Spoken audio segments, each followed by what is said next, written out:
Los guardias requianaran antes de que el pudiera hacerlo. Dos hombres corpulentos con armadura negra, sus manos apretando mis brazos. Pero mi solteda un tirón y empujé uno, haciendo perder el equilibrio. Me habían traído aquí por la fusa hace 3 días, y no iba a decirlo fácil. Estaba en la plaza del mercado cuando lo oí, la llamada del culo. Cada año, el Rey Alfa elige una esposa y cada vez la desafortunada chica jamás volvía a ser vista. Nunca pensé que me elegirían a mí. Él prefería mujeres apenas crecidas. Así que, cuando escuché el sonido, ni siquiera me inmuté hasta que el heraldo pronunció mi nombre, Bella Mashford. El mundo pareció congelarse. La gente se giró, escuché sus susurros, conmoción, lástima, confusión, porque ella es demasiado mayor, pobrecilla, maldigen tradincia intenté moverme, pero los guardias ya estaban sobre mí. Sus manos eran rudas su agar como hierro. Grité, grité, incluso mordí uno, pero no sirvió de nada. Me erguieron al carriage como un saco de grano, y cerraron la puerta de golpe. Las rudas comenzaron a jurar antes de que pudiera recuperar el aliento. Por la pequeña ventana enrejada, Roman 6 como el mercado se empequeñece tras de mí. Los puestos, el bullicio, las caras que nunca volvería a ver. Los caminos se extendían eternamente. Las rutas del carriage traquetiban como huesos, levantando nubes de polvo que se me pegaban a la garganta. Mis muñecas ardían por las cuidas, pero apenas las sentía. Estaba demasiado ocupada intentando no pensar, pero el silencio tiene una manera de imponer pensamientos. El Rey Alfa de Cuvo Negro era un monstruo con piel humana, una criatura que sonreía mientras destrozaba la gente. Gobernaba mediante el miedo, mediante la sangre, mediante los gritos de cualquiera lo suficientemente tonto como para desafiarlo. Cada año tomaba una nueva esposa, chicas apenas crecidas, y cada una desaparecía antes de la próxima primavera. Algunos decían que las mataba por deporte. Otros decían que las usaba en rituals, bañándose en su sangre para mantener su fuerza. Nadie lo sabía con certeza, pero todos coincidían en una cosa. Nadie jamás regresaba. Yo solía esperar que esas fueran solo historias, del tipo que la gente cuenta para hacer que la crueldad sea poética. Pero sentada en ese carriage con las muñecas atadas y el futuro robado su que no era así. Él era real y yo era la siguiente. El pensamiento me revolvió el estómago. Él prefería chicas más jóvenes que yo apenas adultas decían, de 18 inviernos a veces menos. Yo tenía 22 inviernos más allá de su gusto, más allá de la edad que solía ocurrir, lo que significaba que esto no era una elección, era un castigo. Fue entonces cuando me golpeó, tal vez fue un error, tal vez no me habían elegido a mí en realidad, habían dicho Bella Mashford, pero y si habían querido decir Bella Mashford mi hermana, ella era más joven, más dulce, ella todavía creía que había las en la gente, que la habilidad podía arreglar cualquier cosa. Yo solía burlarme de ella por eso. Ahora, pensando en su rostro, rogué que nunca perdiera esa suavidad. La mayoría de la gente ni siquiera podía distinguirnos. Teníamos los mismos ojos, la misma boca turco, la misma manera de pararnos como si estuviéramos listos para pelear contra el viento. Ella era un espejo que había dejado atrás, uno intacto por años de arruinar la vida. Si esto era un error, entonces era mío el arreglarlo. Si querían a una chica Mashford, que me tuvieran a mí, no a ella. Ya había visto demasiado del mundo como para creer en finales felices, pero ella merecía uno. Y recosté contra la pared del carriage y cerré los ojos, diciendo que el dolor se asentara profundo en mi pecho. Seguiría el jugo, actuaría asustada, asentiría y sonreiría cuando exigieran obediencia. Haría lo que fuera necesario para sobrevivir el tiempo suficiente para encontrar una salida. Y cuando lo hiciera, cuando finalmente mirara ese monstruo a los ojos, lo terminaría por las chicas que nunca volverían a casa. Por las madres que nunca dejaron de esperar. Por mi hermana que todavía creería que había bondad en este mundo. Alguien tenía que destruir el mal que pretendía gobernarlo. Y si ese mal levaba una corona, pues que si fuera. El carriage se detuvo tan bruscamente que mi cabeza golpeó la pared trasera de mí. Los caballos resoplaron y piafaron, el sonido de sus cascos haciendo eco contra la piedra. Cuando la puerta crujó al abrirse entre una ráfaga de aire frío, afilada, pesada y metálica. Oli aluvia y higher, a sangre que había sido fregada pero nunca olvidada. Fuera, ladro uno de los guardias, bajé inestable las piernas rígidas por haber estado tanto tiempo atrapada. La vista que me recibió me quitó el aliento. La fortaleza de Cuvo Negro. Se alzaba desde los acantilados como algo talado de una pesadilla. Toda de Pedra Negra y Torres Dentadas que Arnaban las Nubs. Un barranco parcia el suelo frente a ella, salvado por un puente tan estrecho que persegue un paso en falso tijeria que para siempre. Antorchas bordiban los muros sus lamas luchando contra el viento. En la torre más alta el estandarte del alfa ondeba salvagement. Un cuvo platido sobre un campo negro, las alas extendidas como listo para atacar. Los guardias me empujaron hacia adelante a través del puente. Mis botas respalaron en la piedra majada y me sostuve de la barandilla. Abajo la garganta ruja interminable y negra. Muy vite, espido uno de ellos. Lo hice pero me aseguré de lanzar una mirada asesina a cada centímetro de esa fortaleza como si mi odio solo pudiera quemarla. Cuando llegamos a las puertas se abrieron chorreando sin que nadie las tocara. El sonido retumbó en mis huesos. El air al otro lado se sentía más pesado, más frío, como si el mundo mismo no respirara aquí. Dentro había un salón flanqueado por antorchas y estandartes negros. El símbolo del cuvo nos miraba desde cada pared. Los guardias me hicieron marchar por corredores que todos se veían iguales hasta que llegamos a unas altas puertas de hierro taladas con marcas de guerras. Se abrieron y allí estaba el Rey Alfa. Castion cuvo negro estaba sentado en un trono que parecía talado de la misma roca negra que la fortaleza. Su postura era perfecta, su expresión impenetrable. Yo esperaba un bruto, un monstruo. En cambio era sereno. Cada línea de él controlada. Su armadura relucía como agua atrapada a la luz de la luna. Por un momento, olvidé como respirar. Luego recordé quién era él y quién no iba a ser yo. Nunca seré tu esposa, escupí las palabras quemandom la garganta. Él ni siquiera se inmutó. Los guardias se tensaron pero él alzó una mano y se congelaron, su voz cuando ligo era camada. Tienes un espíritu que se desvancerá. Espero que tu corona se oxide antes de que eso ocurra. Un destello pasó por sus ojos no de ira sino de diversión, como si yo fuera algo inesperado. Se levantó de su trono cada paso deliberado. El sonido de sus botas haciendo eco en la cámara. Cuando se detuvo frente a mí, la luz de las antorchas iluminó la tenue cicatriz que recorría su mandíbula hasta el culo. Odié que hizo lo hiciera parecer más humano. Fuiste elegida por la llamada del cuvo, dijo, eso no es un error. Dije que mi rostro se volviera impassible, la mirada que usa la gente cuando decide que decir. No podía dejar que supiera que estaba destinada a mi hermana. Me estudió un momento más, demasiado cerca, demasiado silencioso. El air entre nosotros pareció a punto de hacerse añicos, luego dio un paso atrás. Laven la ala la este ordino, se quedará al hasta la ceremonia. Intenté resistirme cuando me agarraron pero sus ojos sostuvieron los míos por un último segundo. Había algo en ellos que no podía nombrar, no crueldad, definitivamente no lástima, algo más pesado, algo que hizo que mi pulso vacilara antes de que pudiera evitarlo. Los guardias me arrastraron antes de que pudiera descifrarlo más. Capítulo 2. Me despertó un golpe al amanecer. Una luz pálida se colaba por la ventana cubierta de esquerza. Entró una servienta, una chica delgada con los ojos bajos que levaba una bandeja con comida. El rey espera que lo acompañe a desayunar, murmuró haciendo una rápida reverencia. No sabía que los reyes desayunaban. Mi garganta estaba seca por el sueño, y mi cabeza nadaba en sueños de cuvos dando vueltas a las torres de la fortaleza. Me lavé y vestí el sencillo vestido azul que habían dejado junto a la cama. La tela era suave, desconocida. Me hacía sentir como una extraña vistiendo la piel de otra. La servienta me guió a través de largos pasillos de piedra gris, cada uno resonando con silencio.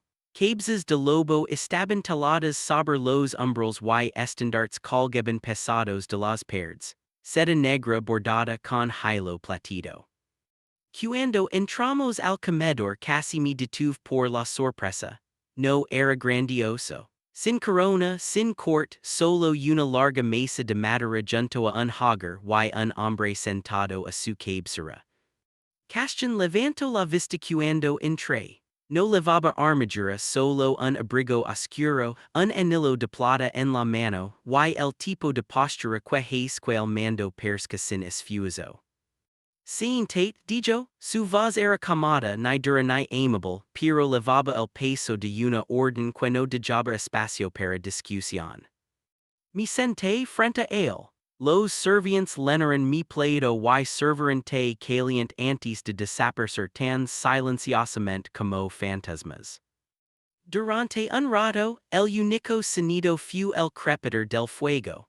Él comía con una gracia deliberada y podía sentir sus ojos sobre mí incluso cuando no me miraba directamente. Picodié mi comida más por desafío que por hambre.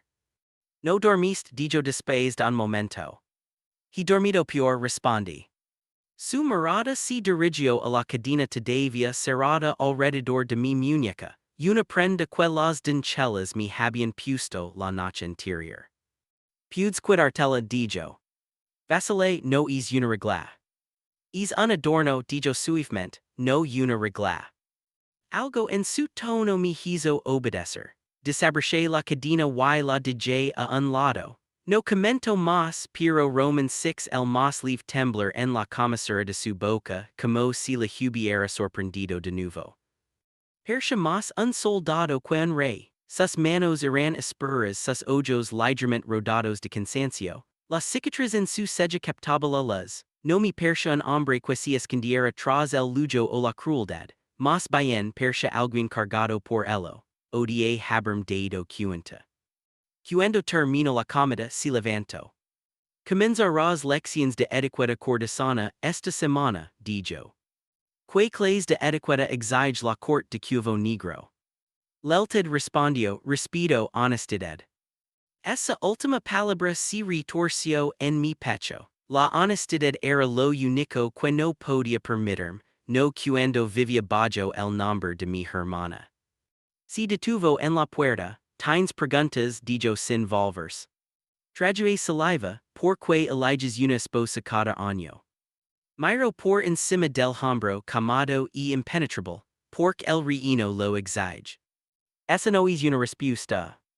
Es la única que puedo dar en este momento. Luego se fue, dejándome con más preguntas que comida en el plato. El resto del día pasó en un extraño silencio. Una doncella llamada Mirmi mostró los pasillos, la biblioteca que olía tinta vieja y polvo de invierno, el patio verde que de alguna manera floreció a pesar de la esquerza, las salas de baño con sus interminables pilas de mármol. Mira hablaba suavemente, como si las paredes escucharan. ¿El sale alguna vez de la fortaleza? Pregunté. Solo cuando debe, dijo, la montaña lo mancha a salvo, la vidente dice que lo escucha. La montaña o los guardias, murmuré. Mira mi lanzo una mirada cansada pero no dijo nada. Al anochecer me encontré deambulando hacia el balcón superior. Desde allí el mundo se extendía abajo, bosques negros de pinos, ríos serpenteando como venas de plata, lobos que recorrían los acantilados, cuervos que daban vueltas a las torres, sus gritos resonando en el frío. Me apoyé en la barandilla y pensé en Bell. Estaría a salvo, sabría lo que había hecho, miré hacia atrás a la imponente fortaleza detrás de mí. El lugar que debía llamar hogar, al menos hasta que mi cuerpo se convirtiera en el próximo nombre susurrado con miedo. Las antorchas parpadeaban a lo largo de las murallas. En algún lugar dentro, Castion estaría leyendo informes o comandando soldados, su rostro tan compuesto como la piedra. Pero una cosa era segura, sobreviviría esto, descubriría que les pasó a las esposas antes que yo, y si el rey era el monstruo del que todos susurraban que era lo destruiría. El viento halo a través de las montañas, afilado y salvage, me enderecé, aferrando mi capa más fuerte alrededor de mí. Elegiste la hermana equivocada Alfa, susurré. Y en algún lugar profundo de la fortaleza, un cuervo chilló como si me hubiera oído. Capítulo 3. El Palacio comenzó a prepararse para la ceremonia mucho antes del atardecer. Las antorchas ardían brillantes contra el frío air de la montaña, argendo en oro parpadeante sobre los muros de piedra negra. Los sirvientes corrían por los corredores, levando setas y bandages de plata. La fortaleza zumbaba con un caos silencioso y contenido, como un ser vivo conteniendo la respiración. Desde la ventana de mi cámara, podía ver las nubes de tormenta reuniendo sobre los picos del norte.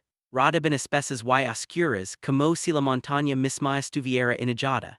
El air se sentía diferente, cargado, inquieto. Incluso los lobos que recorrían los muros exteriores parecían intranquilos. Mi doncella mira abbraccio la última hebilla de mi vestido. La tela era blanca, demasiado blanca, suave y sin mangas. Brillaba tenumente bajo la luz de las antorchas bordada con finos hilos de plata que brillaban como venas de luz de luna. No era un vestido, era una ofrenda. No tiemblo susurro mira, aunque mis manos estaban firmes. No tiemblo dije, pensando. Sus ojos se dirigieron hacia la puerta, entonces piensa en silencio. La agarré de la muñeca antes de que se fuera. ¿Qué pasa después de la ceremonia, Mayra, a las otras las esposas antes que yo? Su rostro palideció. No preguntes, la montaña toma lo que se le debe. Luego se escabuló, diciéndome con esas palabras colgando pesadas en el air. Cuando las puertas de hierro se abrieron al gran salón, el murmullo de los susurros murió. Todos los ojos se volvieron hacia mí. Nobles con túnicas negras alineaban los pasillos, consejeros con anillos pesados en los dedos, soldados con armadura platida. Todos observaban silenciosos sus miradas afiladas como cuchillos. Sentí su juicio en cada paso que daba. Al otro extremo bajo un dosel de braseros ardientes, estaba Castian, el Rey Alfa, mi captor, mi futuro esposa. Levaba una capa de negro profundo, sus hombros bordados con plumas de cuivo que brillaban tenumente cuando se movía. Su cabello caía ligeramente sobre su frente, y su expresión era impenetrable camada pero vigilante. Cuando llegué a él, la vidente dijo un paso al frente. Sus ojos eran blancos como la leche, su voz firme y antigua. Sostenía un cuenco de líquido platido que brillaba como si estuviera vivo. Sangre de la luna en tono, atada al alfa el guardián del norte. Castian tomó mi muñeca. Su tacto era firme no cruel, pero una onda de calor se propagó bajo mi piel como un pulso que no era mío. La vidente sumergió una joya en el líquido y trazó una línea en ambas muñecas. La plata silbó al encontrarse con la sangre. Las marcas se fusionaron en una media luna brillante. El salón quedó en silencio. A todos susurró la vidente, sus ojos levantados hacia el techo, hasta que la luna elige de nuevo. Las palabras celaron mi destino. El festín posterior fue tan frío como la montaña misma. Castian dijo poco. Se sentó la cabecera de la larga mesa hablando en voz baja con sus generals bebiendo de una sola copa de plata. Lo observé cuidadosamente esperando debilidad. El se sentía espeso con cosas no dichas, nadie reía, no sonaba música, incluso el fuego parecía vacilar en crepitar demasiado fuerte. Cuando finalmente se levantó para irse, la corte lo siguió en obediente silencio. Solo los sirvientes se quedaron limpiando platos y recogiendo copas. Me quedé atrás fingiendo agotamiento pero observando cada movimiento. Lisa, la sirvienta principal, la de la cicatriz en el pulgar, levantó la copa intacta de Castian y la puso en una bandeja lateral cerca de la puerta de la cocina. Esa era mi oportunidad. Me moví lentamente, mis pasos silenciosos. Cuando Lisa se giró, deslacé un trozo de lino doblado de mi manga un paquete lino de polvo pálido. No un veneno lo suficientemente fuerte para matar, pero suficiente para enviarlo a un sueño profundo y inquebrantable, el tiempo suficiente para registrar sus aposentos, el tiempo suficiente para aprender la verdad. Mis manos no temblaron cuando lo presioné bajo el borde de la copa. Minutos después, la bandeja desapareció por el pasadizo de los sirvientes hacia las dependencias del rey. Esperé paso una hora, luego dos. Sin alarma, sin conmoción, solo el mismo silencio antinatural. Cuando la primera luz del alba tocó las montañas, supe que alguien lo había encontrado antes de que llegara a él. Su majestad decía verla, dijo Lisa esa mañana, su voz demasiado plana, sus ojos demasiado perspicaces. Me levaron un estudio lino de libros viejos y mapas de las fronteras del norte. Castion estaba de pie junto a la ventana, la luz pálida cortando con nitidez sus facciones. Su capa estaba doblada en una silla. Sus mangas estaban arremangadas, las venas visibles bajo las cicatrices de sus antebrazos. Herrscha más un soldado que un gobernante. Si volvió cuando entré. La copa que alteraste dijo, su tono era calmado, demasiado calmado, fue interceptada. No dice nada. Debería hacer ejecutor continuo, envenenar a un rey aunque si en pensamiento es traición, su voz se suavizó, pero no lo haré. Mi garganta se tensó, porque no. Porque quiero saber que clays de mujer eres, dio un paso más cerca su presencia abrumadora. Arriscas tu vida por una historia que apenas entiendes, o eres valiente o una tonta. Heis lo queera haria dige aunque mi voz temblaba, Tomás mugers y desaparecen, debería haber esperado a ser la siguiente. Algo parpadeó en sus ojos, no era no culpa algo más triste, miro a otro lado por un momento como si el peso de fantasmas colgara detrás de mis palabras. Tu no eres lo que ellas eran, dijo en voz baja, luego me dio la espalda, pudes No le di las gracias, me fui con el pulso retumbando en mis oídos. Esa noche me quedé despierta mirando la tenue media luna en mi muñeca. Palpitaba debelmente un susurro bajo la piel, sus palabras resonaban en mi mente. Tu no eres lo que ellas eran, no había negado lo que les pasó a ellas, solo que yo era diferente. Y eso significaba algo que necesitaba entender. Capítulo 4. Los días que siguieron se estarían como niebla, silenciosos, tensos, interminables. Los guardias me seguían ahora. Los servientes hablaban menos y aunque nadie volvió a mencionar el intento de envenenamiento, podía sentir el cambio en el aire. El palacio se había cerrado a mi alrededor. Pero con la quietud llegó la claridad. Comencé a notar cosas que no había visto antes. Cada mañana, cestas de pan y medicinas salían de las cocinas hacia las aldeas bajas. Los soldados que regresaban heridos de la frontera eran atendidos por el rey mismo, no por sanadores. Lo roman sixer de lado junto uno de esos hombres, las manos presionadas sobre una herida sangrante, susurrando algo bajo y fiero. Cuando levantó las palmas la hemorragia se había detenido. No era magia humana, era algo más antiguo, algo que pertenecía a la montaña. Más tarde esa semana lo encontré en el patio de nuevo. Un cachorro de lobo yasha inert en la nieve, con una pata torcida de manera antinatural. Castion se ardillo murmurando palabras que no reconocía. La luz se reunió bajo sus manos pálida suave viva, cuando las levantó el cachorro cayó unos pasos, luego salió corriendo como si nunca hubiera estado road. Él levantó la vista hacia mí, observando desde el arco. La curiosidad te matará aquí, dijo, aunque no había ira en su tono. Ahora sonas lobos, pregunté acercándome. Sana lo que es mío para approachar, respondió. Las palabras se quedaron conmigo mucho después de que se fuera. Esa noche enumeré todas las razones por las que debería odiarlo. Me había robado de mi vida. Me había atado a una maldición. Gobernaba mediante el miedo. Pero cada razón se quebraba cuando recordaba la forma en que sus manos habían brillado sobre ese cachorro, o la manera tranquila en que observaba el amanecer desde el balcón de la torre, como si tratara de recordar como se sent la luz. Comencé a hacer preguntas en el salón de los servientes.